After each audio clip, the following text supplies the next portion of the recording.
Hi, I'm Dr. Michael Reiner again, and we were talking about triple A's or abdominal aortic aneurysms before the break. And when we come back, I was talking about, I want to bring up a little bit more about the diagnosis and the treatment, and then some of the pathophysiology that involves in that. And I know that's a big word, but suffice to say, you have to have atherosclerotic cardiovascular disease before you can develop an aneurysm. That's not true in every case. You can get what they call pseudoaneurysms, and you can also get traumatic aneurysms. So, but I would say 95 to 97% of the aneurysms that we see are related to atherosclerotic cardiovascular disease or peripheral vascular disease. And as was stated before the break, the artery becomes hard and fragile due to the calcified areas that develop in the aorta. And as they crack, blood can get in there and actually start separating the aneurysm. Once that process starts, then the aneurysm continues to enlarge and grow.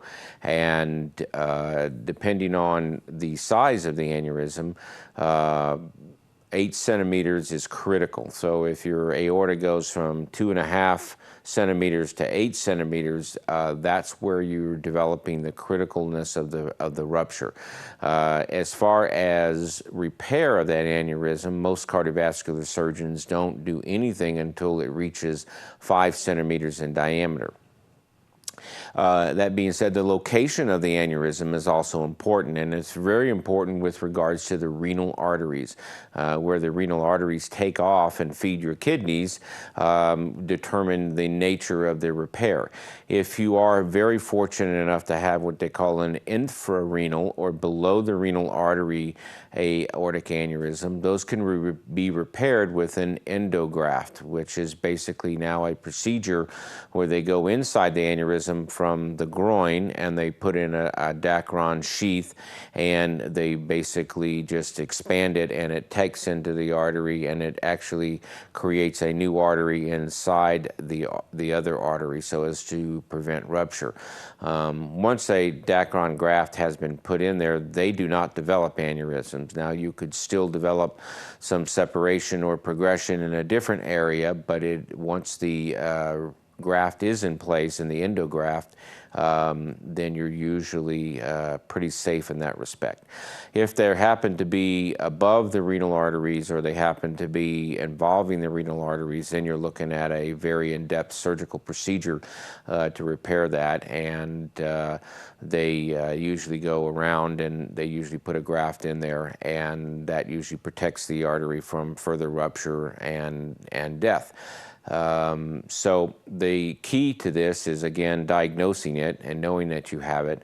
And once you've been diagnosed with an aneurysm and a AAA aneurysm, then your best practice is to eliminate those things that cause further separation of the aneurysm, making sure your blood pressure is controlled and that it is at a reasonable level, reducing those things that can promote the growth of that, meaning reducing some cholesterol, reducing nicotine, reducing anything that's going to raise your blood pressure and put strain on the cardiovascular system.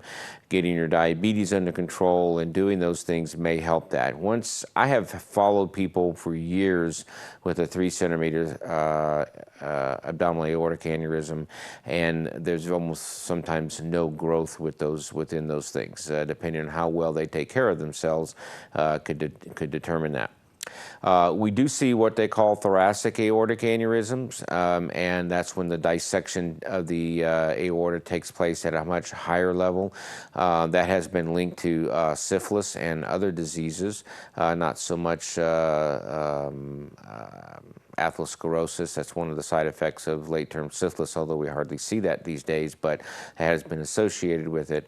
And stating that those diseases are, that aneurysm is a very, again, complicated aneurysm to repair and would require open heart surgery, should that be possible. And then you have to be in the physical condition to be able to undergo that surgery. So in some cases, they don't do anything. They just manage them medically, which is what I talked about, is reducing some of your blood pressure and your other things along that nature. So make sure you get into your doctor. If you do have those risk factors, certainly within your family, you're diabetic, you smoke, you don't take very good care of yourself, and you're over the age of 55 to 60, you might want to request a abdominal aortic ultrasound, which would give you an idea where you're at, and then you can go from there. It'll also give you an idea of your plaque burden, what we call the intimal lining of the blood vessel. Carotid ultrasounds are another good way to look at the natural state of your arteries. And before we see atheromatous plaque developing, we see thickening of the intimal layer.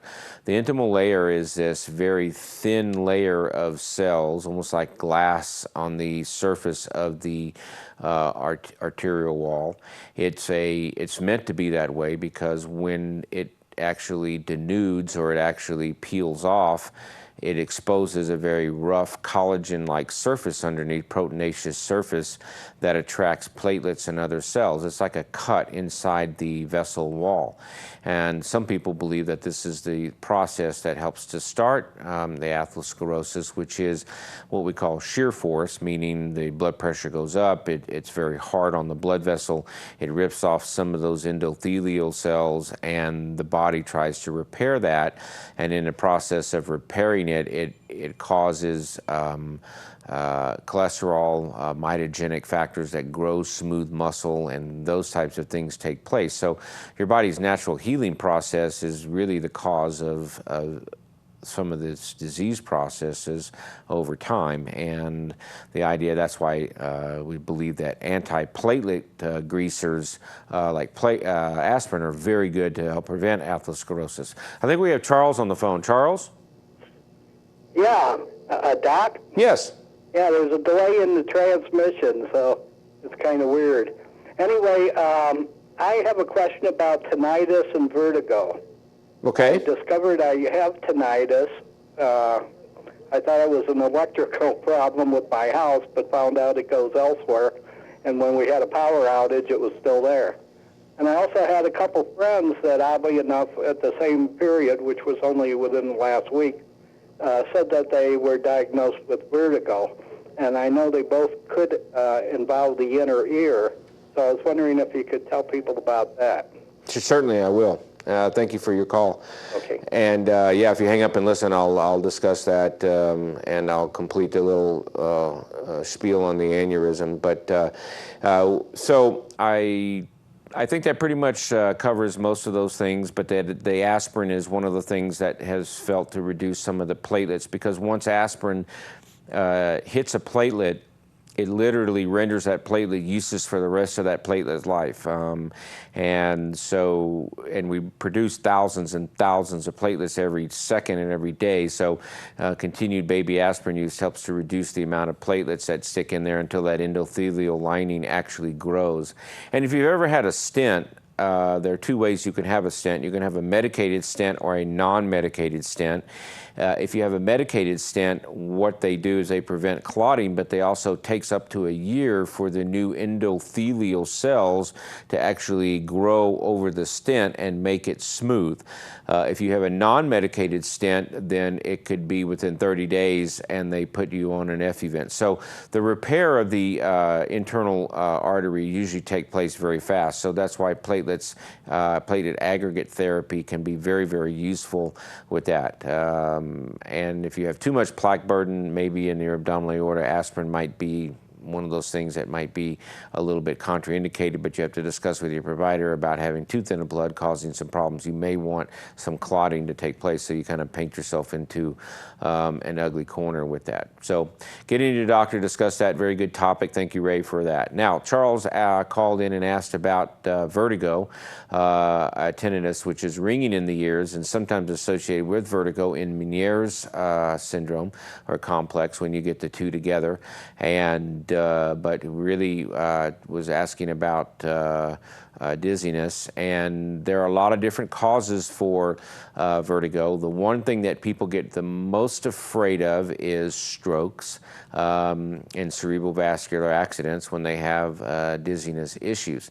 So that being said, as of course usually strokes don't usually take place with dizziness. Strokes are usually, and I would say usually, there are exceptions to everything, transient ischemic attacks where you lose function of a hand or a numbness or some type of limit in your speech for a very short period of time could be what they call a transient ischemic attack, meaning you have this small episode of lack of blood flow to a particular area of the brain, and you exhibit some neurologic deficit as a result of that decrease in blood flow. And then there's also what we call a RIND, which is a reversible ischemic neurologic deficit, RIND, and that is where you actually have what could be a stroke-like symptoms that last a little longer than this instantaneous issue, and those are very serious harbingers of likely having a serious stroke. So if you have those symptoms and if dizziness is associated with it, then you could have a very significant decrease in blood flow. Please get into your physician. In normal cases, vestibulitis, or what we call vertigo, is a usually benign positional vertigo, which means that if you turn your head to a certain position or you assume a certain position with your head or your neck, you will become dizzy in that particular area, and that's called benign positional vertigo, meaning you get into a position, you get dizzy for a few minutes, and then you come out of that position and the dizziness goes away. I see that quite often in the office, and that is a very common entity. The key to that is that it is with change in position. There is what they call orthostatic dizziness when your blood pressure, when you're on blood pressure pills, and you take a stand up and you drop your blood pressure and you become dizzy or lightheaded.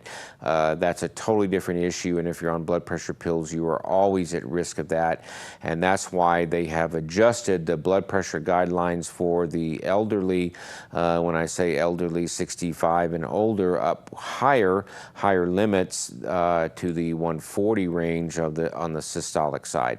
Those are very crucial numbers because we want to have a good head of pressure, and I'll digress on that issue when we come back from the break. I believe we're going to go to break in just another few minutes or so.